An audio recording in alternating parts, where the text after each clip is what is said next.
ಕನ್ನಡ ನಾಡು, ಇದು ಕನ್ನಡಿಗರ ನಾಡಿ ಮಿಡಿತ. ಕನ್ನಡ ನಾಡು ನುಡಿಯ ಹಿರಿಮೆಯನ್ನು ಗರಿಮೆಯನ್ನು ವಿಶ್ವ ಮಟ್ಟದಲ್ಲಿ ಎತ್ತಿ ಹಿಡಿದು ಕನ್ನಡ ಭಾಷೆಯ ಸಾಮರ್ಥ್ಯವನ್ನು, ಶಕ್ತಿಯನ್ನು ಹಾಗೂ ಮಹಿಮೆಯನ್ನು ಜಗತ್ತಿಗೆ ತೋರಿಸಿ ಕನ್ನಡಿಗರಲ್ಲಿ ಹೊಸ ಅಭಿಮಾನವನ್ನು ಮೂಡಿಸಿ ಪ್ರಶಸ್ತಿಗೆ ಹೊಸ ಅರ್ಥ ತಂದವರು ಬಾಲು ಮುಷ್ತ.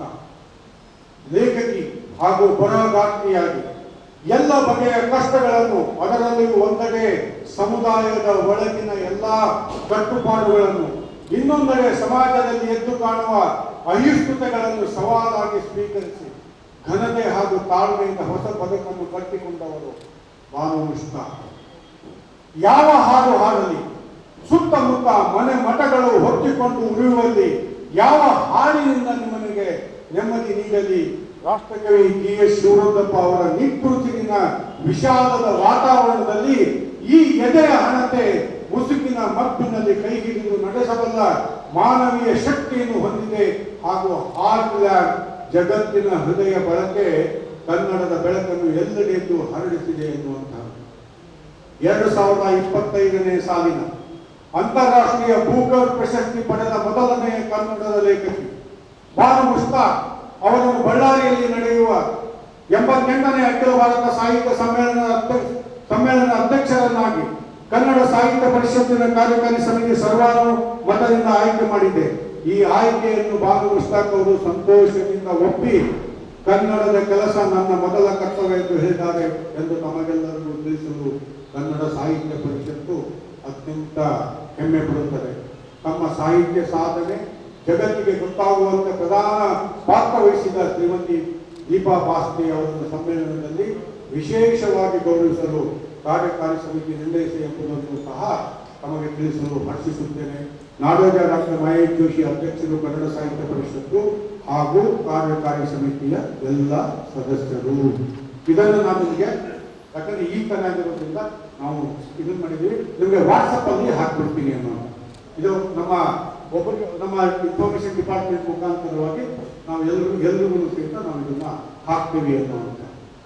ನಮಗೆ ಬಹಳ ಅಖಿಲ ಭಾರತ ಸಾಹಿತ್ಯ ಸಮ್ಮೇಳನ ಡಿಸೆಂಬರಲ್ಲಿ ಮಾಡಬೇಕು ಅನ್ನುವಂಥದ್ದು. ಜೊತೆಗೆ ಈ ವಿಚಾರದಲ್ಲಿ ನಾನು ಈಗಾಗಲೇ ಮಾನ್ಯ ಮುಖ್ಯಮಂತ್ರಿಗಳ ಜೊತೆಗೆ ಮಾತನಾಡಿ, ಕನ್ನಡ ಸಂಸ್ಕೃತಿಯ ಮಂತ್ರಿಗಳ ಜೊತೆಗೆ ಮಾತನಾಡಿ, ಉಸ್ತುವಾರಿ ಸಚಿವರ ಜೊತೆಗೆ ಮಾತನಾಡಿ, ಅವರೆಲ್ಲರೂ ಸಹಿತ ಅತ್ಯಂತ ಹೆಮ್ಮೆಯಿಂದ ಸಂತೋಷದಿಂದ ಕನ್ನಡಕ್ಕೆ ಬೂಕರ್ ಪ್ರಶಸ್ತಿ ತಂದುಕೊಟ್ಟಿರ್ತಕ್ಕಂತಹ ಬಾನು ಮುಷ್ತಾಕ್ ಅವರಿಗೆ ಅಭಿನಂದನೆಗಳನ್ನು ಸಲ್ಲಿಸಿದ್ದಾರೆ ಎನ್ನುವಂತಹ ಮಾತನ್ನು ನಮ್ಗೆ ಹೇಳ್ತಾ, ಬಾನು ಮುಷ್ತಾಕ್ ಅವರು ನನಗೆ ಕಳಿಸಿರ್ತಕ್ಕಂತಹ ಒಂದು ಸಂದೇಶವನ್ನು ಮಾತ್ರ ನಮಗೆ ಇಲ್ಲಿ ಹೇಳ್ತಾ ಇದರ ಒಪ್ಪಿಗೆ ಕೊಟ್ಟಿದ್ದಾರೆ ಎನ್ನುವಂತಹದ್ದಕ್ಕೆ ಇಲ್ಲಿ ಅದನ್ನ ಹೇಳಿ ನಮ್ಮ ಪತ್ರಿಕಾಗೋಷ್ಠಿಯನ್ನ ಮುಕ್ತಾಯ ಮಾಡೋಣ.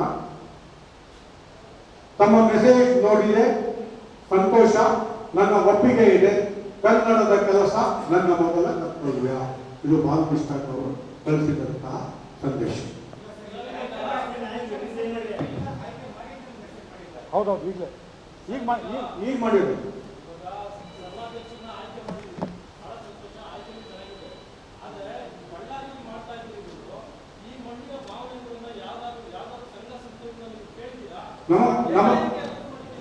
ಸರ್, ಈಗ ಒಂದೇ ಕೇಳಿ, ಇದು ಕಾರ್ಯಕಾರಿ ಸಮಿತಿ ಮಾಡ್ತಕ್ಕಂಥ ಒಂದು ಕರ್ತವ್ಯ. ಕಾರ್ಯಕಾರಿ ಸಮಿತಿ ಅಲ್ಲ ಸರ್, ಕಾರ್ಯಕಾರಿ ಸಮಿತಿಯಲ್ಲಿ ಅನೇಕರು ಈ ಭಾವನೆಗಳನ್ನ, ಈಗ ಜಿಲ್ಲೆಯಲ್ಲಿರ್ತಕ್ಕಂಥವರೇ ಭಾವನೆಗಳನ್ನ ಹೇಳ್ಬೇಕು ನಮಗೆ. ಯಾಕಂದ್ರೆ ಎಲ್ಲಾ ಜಿಲ್ಲೆಗಳನ್ನ ಪ್ರತಿನಿಧಿಸ್ತಕ್ಕಂಥ ಸರ್ ಒಂದೇ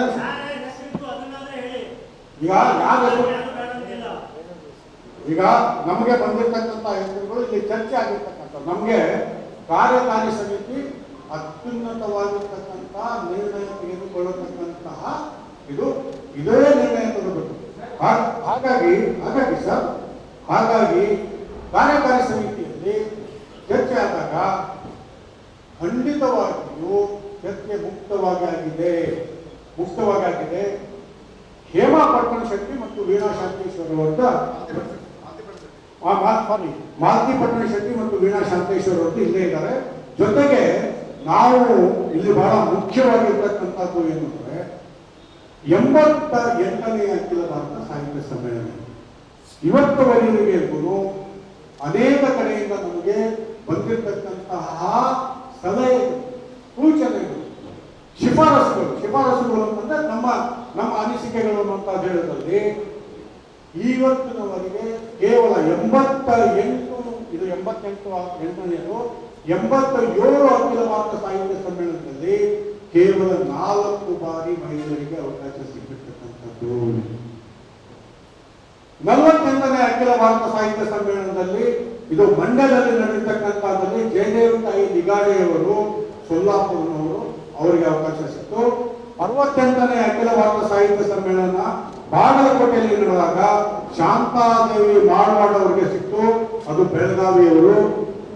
3ನೇ ಬಾರಿಗೆ ಮೂಡುಬಿದಿರೆಯಲ್ಲಿ ನಡೆದಂತಹ ಅಖಿಲ ಭಾರತ ಸಾಹಿತ್ಯ ಸಮ್ಮೇಳನದಲ್ಲಿ ಕಮಲಾ ಹಂಪಣ್ಣ ಅವರಿಗೆ ಅವಕಾಶ ಸಿಕ್ತು, ಅವರು ದೇವನಹಳ್ಳಿಯವರು. 4ನೇ ಬಾರಿಗೆ ಗದಗಿನಲ್ಲಿ ಸಮ್ಮೇಳನ ಆದಾಗ ಅವಕಾಶ ದೊರಕಿದ್ದು ಗೀತಾ ನಾಗಭೂಷಣ್ ಅವರಿಗೆ, ಅವರು ಕಲಬುರ್ಗಿಯವರು. ಹಾಗಾಗಿ ಬಾರು ವಿಶ್ವಾಸ್ ಅವರು ಹಾಸನ ಜಿಲ್ಲೆಯವರು. ಇದು ಎಲ್ಲವನ್ನೂ ಸಹಿತ ನಾವು ಬಹಳ ಸ್ಪಷ್ಟವಾಗಿ ವಿವರಣೆಯನ್ನು ಕಾರ್ಯಕಾರಿ ಸಮಿತಿಗೆ ಕೊಟ್ಟಾಗ ಕಾರ್ಯಕಾರಿ ಸಮಿತಿಯವರು ಸರ್ವಾನುಮತದಿಂದ ಅವರು ಬಹಳ ಸ್ಪಷ್ಟವಾಗಿ ಧಾರವಾಡದಲ್ಲಿ ಹೇಳಿದರು, ಸರ್ ಇದರ್ಥ ನಾವು ನಮ್ಮ ಜಿಲ್ಲೆಯಿಂದ ಇದು ನಾವು ಮಾಡ್ತಕ್ಕಂಥದ್ದು.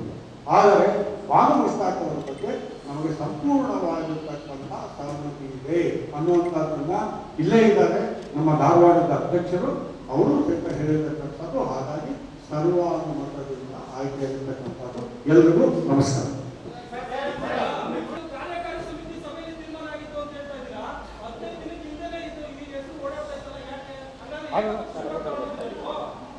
ಸರ್, ಈಗ ಸಲಹೆಗಳು ಬರ್ತಾ ಇರ್ತವೆ, ಸಲಹೆಗಳಲ್ಲಿ ಯಾರು ನಾವು ಕಾರ್ಯಕಾರಿ ಸಮಿತಿಯಲ್ಲಿ ಮಾಡಿರ್ತಕ್ಕಂಥದ್ದು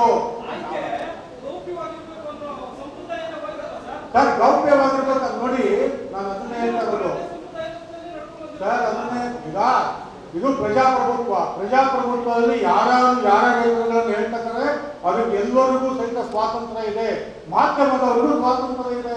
ಮಾಧ್ಯಮದವರು ಬರೋದು ನಾನು ನಿನ್ನೆ ನೋಡಿದೆ, ನಾನು ಯಾವುದಕ್ಕೂ ನಾನು ಪ್ರತಿಕ್ರಿಯೆ ಕೊಡಲಿಲ್ಲ. ಯಾಕಂದ್ರೆ ಕಾರ್ಯಕಾರಿ ಸಮಿತಿ ಅಂತಿಮ ನಿರ್ಣಯ ಕಾರ್ಯಕಾರಿ ಸಮಿತಿಯೇ ತೆಗೆದುಕೊಳ್ಬೇಕಾಗಿತ್ತು.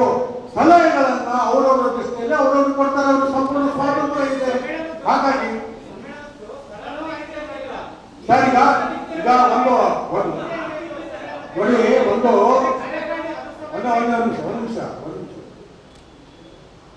ಇದೇ ತರ ಮಾಡಬೇಕು ಅದೇ ತರ ಮಾಡಬೇಕು ಅನ್ನುವಂತಹ ನಮ್ಮಲ್ಲಿ ನಿಬಂಧನೆಗಳು ಸ್ಪಷ್ಟ ಇಲ್ಲದಿರೋದ್ರಿಂದಲೇ ನಾವು ನಿಬಂಧನೆ ತಿದ್ದುಪಡಿ ಮಾಡಬೇಕು ಹೊಂದಿರೋದು.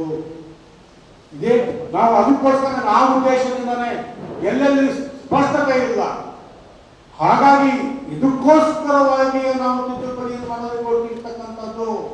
ಎರಡನೇದಾಗಿ ಹಾವೇರಿಯಲ್ಲಿ ಸಮ್ಮೇಳನದ ಅಧ್ಯಕ್ಷರನ್ನು ಯಾವಾಗ ಘೋಷಣೆ ಮಾಡಿದ್ರು, ಎಷ್ಟು ವರ್ಷ ಅವ್ರಿಗಾದ್ರು, ಇವೆಲ್ಲವೂ ಸಹಿತ ಪ್ರಕ್ರಿಯೆ ಕನ್ನಡ ಸಾಹಿತ್ಯ ಪರಿಷತ್ತಿನಲ್ಲಿ ನಡೀತಾ ಇರ್ತಕ್ಕಂಥದ್ದು. ಇದೇನು ಹೊಸದಲ್ಲ.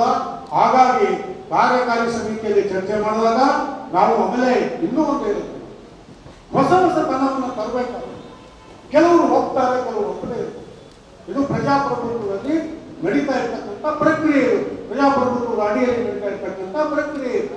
ನಾವು ಹಾವೇರಿ ಸಮ್ಮೇಳನದಲ್ಲಿ ಪ್ರಾರಂಭ ಮಾಡಿದಾಗ ಹಾವೇರಿ ಸಮ್ಮೇಳನದ ಹಿನ್ನೆಲೆಯಲ್ಲಿ ಮೊಟ್ಟ ಮೊದಲನೆಯ ಬಾರಿಗೆ ವಾರ್ಷಿಕ ಸಭೆಯನ್ನು ನಾವು ಹಾವೇರಿಯಲ್ಲಿರುವ ಕಾವಿನೆಲೆಯಲ್ಲಿ ಮಾಡಿದ್ವಿ. ಯಾಕಂದ್ರೆ ಆ ಸಮ್ಮೇಳನದ ಹಿನ್ನೆಲೆಯಲ್ಲಿ ಕನ್ನಡದ ವಾತಾವರಣ ಪ್ರಾರಂಭ ಆಗಬೇಕು. ಅದೇ ತರ ಇಲ್ಲಿ ಬಳ್ಳಾರಿಯಲ್ಲಿ ನಡೀತಾ ಇರ್ತಕ್ಕಂತಹ ಸಮ್ಮೇಳನದ ಹಿನ್ನೆಲೆಯಲ್ಲಿ ಇಲ್ಲಿಯೂ ವಾರ್ಷಿಕ ಸಭೆಯನ್ನು ಮಾಡಬೇಕು ಅನ್ನುವಂಥದ್ದು. ಜೊತೆಗೆ ಕಾರ್ಯಕಾರಿ ಸಮಿತಿಯಲ್ಲಿ ನಾವು ನಿರ್ಣಯವನ್ನು ತೆಗೆದುಕೊಂಡು ಅದೇ ಹೇಳಿದ ಸರ್, ಇಬ್ಬರು ಮಾತು ಹೇಳಿದ್ರು. ಇಬ್ಬರು ಹೆಸರಾಗಿರೋದು ಮಾಲತಿ ಪಟ್ಟಣ ಶೆಟ್ಟಿ ಮತ್ತು ವೀಣಾ ಶಾಂತೇಶ್ವರ್. ಅದು ಯಾಕಂದ್ರೆ ಇವತ್ತು ಸರ್ ಕಾರ್ಯಕಾರಿ ಸಮಿತಿಯಲ್ಲಿ ಮಹಿಳೆಯರಿಗೆ ಮಾಡಬೇಕು ಬಹಳ ವರ್ಷದಿಂದ ಅನ್ನುವಂಥದ್ದನ್ನ ಎಲ್ಲರೂ ಸಹಿತ ಹೇಳಿರ್ತಕ್ಕಂಥದ್ದು. ಹಾಗಾಗಿ ನಾವು ಇದು 4 ನಿಮಗೆ ನಾವು ಸಂಪೂರ್ಣ ಮಾಹಿತಿಯನ್ನು ಕೊಡ್ತೀವಿ. ಮಾಹಿತಿಯಲ್ಲಿ ಯಾರಿಗೂ ಅನ್ನುವಂಥದ್ದು. ಜೊತೆಗೆ ಅವರು ಎಲ್ಲರೂ ಹೇಳಿರ್ತಕ್ಕಂಥದ್ದು ನಾವು ಗೌರವಿಸ್ತೀವಿ.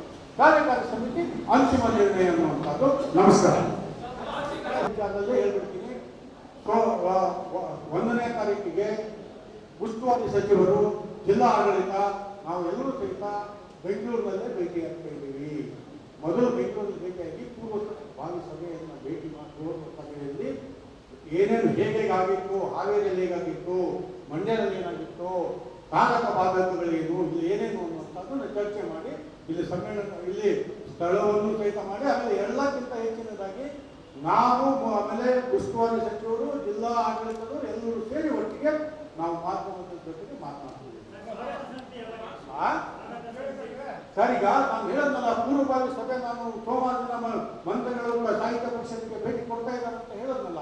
ಅದಾದ್ಮೇಲೆ ನಾವು ಸಂಪೂರ್ಣವಾಗಿ ಪಾರದರ್ಶಕವಾಗಿ ನಾವು ನಿಮ್ಮ ಜೊತೆಗೆ ಇರ್ತೀವಿ, ಎಲ್ಲವನ್ನು ನಿಮ್ಮ ಜೊತೆಗೆ ಹಂಚಿಕೊಳ್ತೀವಿ, ಎಲ್ಲವನ್ನು ಹಂಚಿಕೊಳ್ತೀವಿ.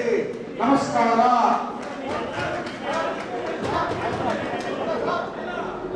ನೀವಿನ್ನು ಕನ್ನಡ ನಾಡು ವಾಹಿನಿಯನ್ನ ಸಬ್ಸ್ಕ್ರೈಬ್ ಮಾಡಿಕೊಂಡಿಲ್ವಾ?